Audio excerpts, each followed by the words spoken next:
My name is Paul Ramchandani. I'm a consultant child and adolescent psychiatrist. I work in central London at a clinic in Paddington Green as a child and adolescent psychiatrist specialising in depression in adolescents. And for the other part of my job, I lead a research unit at Imperial College London, focusing particularly on prevention and early intervention of child and adult mental health problems. So we run a variety of research programs there, focusing on adapting and testing interventions to try and prevent babies, infants from risk of developing later psychiatric disorder. I became interested in psychiatry at medical school and trying to understand some of these disorders that have such a profound effect on people's lives, which seem to be thought about too little in terms of the medical school curriculum. I then came into it in training slightly fortuitously in that I got put into a job in psychiatry that I wasn't expecting, but it rekindled that interest. And then from there, through psychiatry training, I became more and more interested in, well, can we get in early? Can we get in and help prevent these problems before they really get established? And so that led me down the years gradually, trying to think about, well, if we had optimal treatment and optimal interventions during childhood, wouldn't that be better than waiting? Not that we can stop all mental health problems, mental illness, but we may be able to stop a proportion of it by getting in early if we have effective interventions. And that's gradually carried on to the point where now a lot of my research work anyway is focused on pregnancy in the first 2 years of life. So really trying to think about what is possible to do at that point in life that could have a beneficial effect for the child's development throughout its life.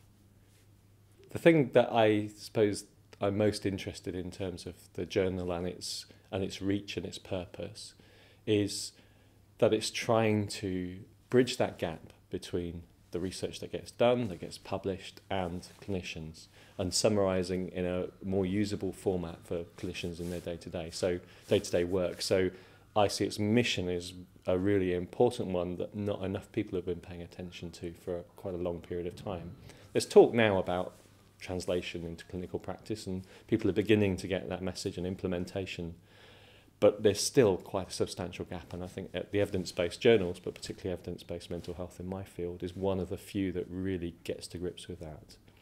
So in terms of joining the editorial board, seeing as an opportunity to be involved in influencing that and the process of how papers get selected, how they get adapted so that they can be understood, I think it's a really exciting and interesting role. So that's why I accepted.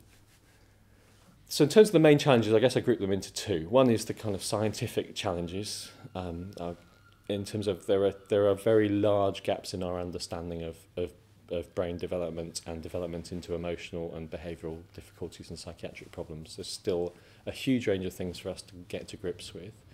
The other one, the other big challenge I think is that translational one, how we go from the knowledge that we are creating. There are randomised controlled trials, other treatment trials for conditions in childhood and adolescence, but how we go from getting them as pieces of research to translated to the individuals we see in our clinics, and making sure that treatments are adapted to the individual for sure, but making sure that we can actually deliver the modalities of treatment that are effective.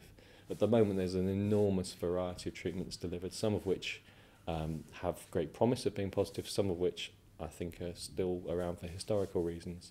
And so there's a big challenge to make sure that our treatment is optimised for each individual child and family.